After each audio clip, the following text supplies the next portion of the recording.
Earning only $750 a month is like a college student's allowance. Even students working at bars make more. Having a low-income wife is a disgrace. Maybe you should divorce her so our son can find a better wife. After all, he's the ultimate triple threat. My mother-in-law keeps making snide comments after seeing a pay stub, but it's not actually my pay stub. My name is Amanda. I'm a 32-year-old nurse, and I've been married to John for 5 years. We met at a college club, started dating, and eventually got married. We met at a party when he was a medical student, and I was a nursing student. John hasn't passed the medical licensing exam after failing twice and taking 3 years off. He is currently working part-time and studying hard for the exam. I'm working as a full-time nurse, so I'm the primary breadwinner. He's not the type to brag about making money in cosmetic surgery and posting pictures of a $468,020 Rolls-Royce on social media. He's serious about reading accounts of people who've lost family members to illness, checking the number of people affected by infectious diseases daily, and reading literature on Japan's healthcare system. I respected him even though he wasn't a doctor yet. He genuinely wanted to become a doctor who saves his patients, so I didn't abandon him despite his lack of income and entering his 30s. He kept the fact that he wasn't a doctor yet a secret from his parents. Sorry, my mom is too nosy. It's fine, I support you so you don't have to worry about your parents. Live your life the way you want. This is short term. That's why it remained a secret. The reason it wasn't discovered was that he worked at night as a security guard at the hospital where I worked, so he was technically employed there. He had knowledge and could obtain information from my stories on the job. No one suspected he wasn't a doctor yet because he could talk like one. So to his seldom seen in-laws, I said, yes, patients really like him. I believe that while cruel lies hurt people, kind lies sometimes save them. Telling a patient, you have 3 months left and there's no chance of recovery, is a countdown. It's worse than saying, you look good today, and you ate a lot. That's how people are. On the other hand, my mother-in-law, who is the complete opposite of my serious and honest husband, has a very harsh personality. She's the typical overbearing mother-in-law. She looks down on me for being a mere nurse married to her son, the doctor. There must have been so many better options, like a beautiful doctor in dermatology.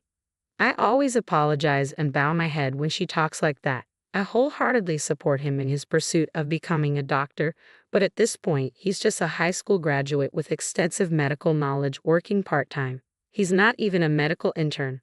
But my husband is genuinely grateful to me, always saying, thank you for everything. I silently supported him. In fact, I'm also very busy with work.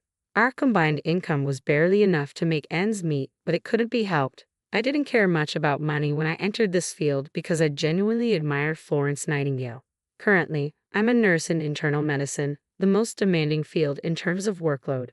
The thought of wanting more money hasn't even crossed my mind. As long as we can live, eat, and stay healthy, that's enough. Isn't that ultimately what life's about? Despite the fact that I'm supporting my husband's living expenses and tuition, my mother-in-law goes around the neighborhood saying, my son is a doctor and earns well. In the first place, if he were a serious doctor, he wouldn't want his mother to brag about his income, good or bad. But my mother-in-law doesn't care and only talks about money, money, money. As her son, he has no choice but to silently endure it. She is completely unaware that he is actually working as a security guard in uniform at the hospital instead of walking briskly in a white coat like she brags about. Even if he were walking briskly in a white coat, it's not something to brag about and gossip about. I understand the feeling, but it should be restrained. I was worried that my husband's mental state might be affected and that he might fail the medical licensing exam because he's barely hanging on to becoming a doctor. If he ends up spending his entire life as a security guard after sticking it out for this long, it would be a shame. Moreover, to put it mildly, his personality is well suited for a doctor. His only weakness seems to be his kindness. That's why my mother-in-law speculates and says things like, my son makes $373,000 a year.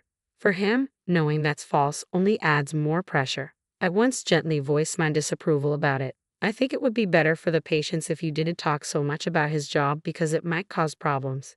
After all, if you think about it from the opposite perspective, would you want to go to a doctor whose mother is constantly boasting about her son when you're sick?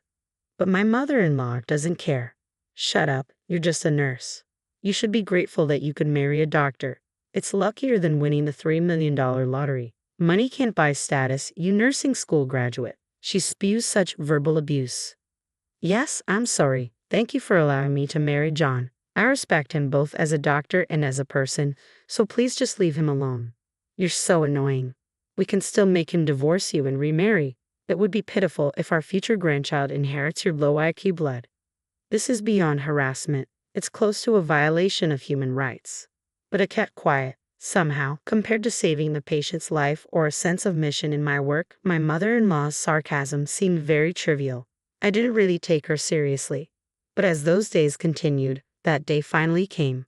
In fact, my in-laws' house is a 30-minute express train ride from our house, so we don't visit each other much. I'm busy with work, so I wasn't around them much, which is why this lie has been working. However, I don't know if she was bored or just lost her patience, but my mother-in-law showed up at our house unannounced. What a cramped house. Why does my pride and joy of a son have to live in such a poor-looking house? She exclaimed. Looking at the row of medical books, she narrowed her eyes and said, "Well, he is my son, after all," and took a picture with her phone. But most of the books were for the national medical exam, so I was secretly nervous. Since this year's books were there, it would normally give away that he's still a student. My vital signs were in danger of betraying me, but I did my best to deceive her. Mother-in-law, I'm sorry. We're both quite busy with work, so we haven't had time to find a bigger place, especially lately. I casually urged her to go home, but then she began going through my home of all things. Hey, what's with these weird dishes? If you're a doctor, you should buy Wedgwood. Yes, I'm sorry. They're from the dollar store. What did you say? Dollar store? I'm throwing them away. No, we couldn't afford luxuries because we were spending money on my husband's textbooks and tuition, so we cut costs on things like plates that didn't affect our simple meals. As long as we can serve food on them, it's fine. For now, passing the exam is the most important thing. My husband was, by chance, working as a security guard at the hospital at the time. It was a good thing he wasn't home. I didn't want to see him hurt, so I planned to get my mother-in-law to leave while he was at work. But she didn't stop rifling through our things. I'm going to throw away these clothes that look like a student's. If you're a doctor, you should buy high-end branded clothes. My husband's favorite clothes were thrown away. And then, what is this? A piece of junk watch? If you're a doctor, buy a luxury watch. She threw it away, seemingly unaware of the convenience of a smartwatch.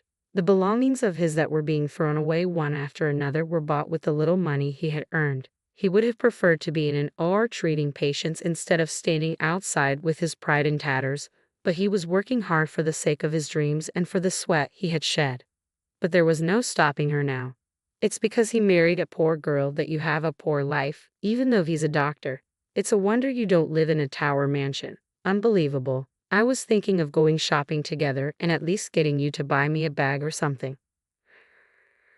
Statement was ultimately despicable. I had no choice but to point out that what my mother-in-law was expecting from my husband, student or not, was fundamentally different than how we really lived. I was a fellow medical professional. Gold digging for a doctor was out of the question. Mother-in-law, I don't mean to be forward, but he's not that extravagant. Our current lifestyle suits us well. I conveyed this casually, but my mother-in-law wouldn't budge. You're so annoying.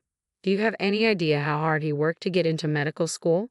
We've been waiting to recoup his upbringing and tuition fees, and it's because of you that we're in this mess. Don't be ridiculous. My mother-in-law, increasingly heated, didn't stop searching my house. She rummaged through not just the kitchen but also every closet, discarding anything cheap. And then, unbelievably, she began to open the clear cases where we kept our utility bills, mail, and other paperwork. That's when she found the pay stubs. They were marked with $750 and $2.25. Despite my husband's name being clearly written on them, she either didn't notice or couldn't read the writing. And she screamed, $750? What do you mean, $750? You nurse, that's not my son's daily wage. Even anesthesiologists make $750 a day, and you're the wife of an internist making only $750. Are you slacking off at work or what? She began to go insane. That's why you're living in such poverty. You're a money sucker, huh? Barely working as a nurse and deceiving a doctor. You're just a part-time nurse because it sounds good. $750 is nothing, so quit already.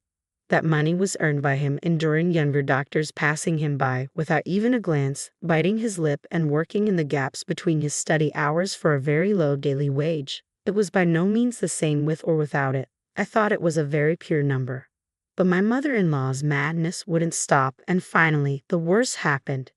You're a poor, luck-bringing wife. Divorce quickly.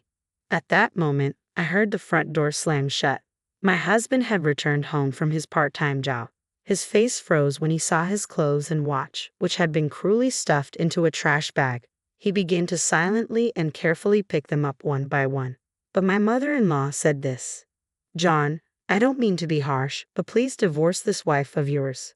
Why did you, with your high education, high income, and tall height of nearly 6 feet, choose such a pathetic woman? I'm so sad, and she only earned $750. My husband remained silent. I couldn't tell what he was thinking with his tightly pursed lips.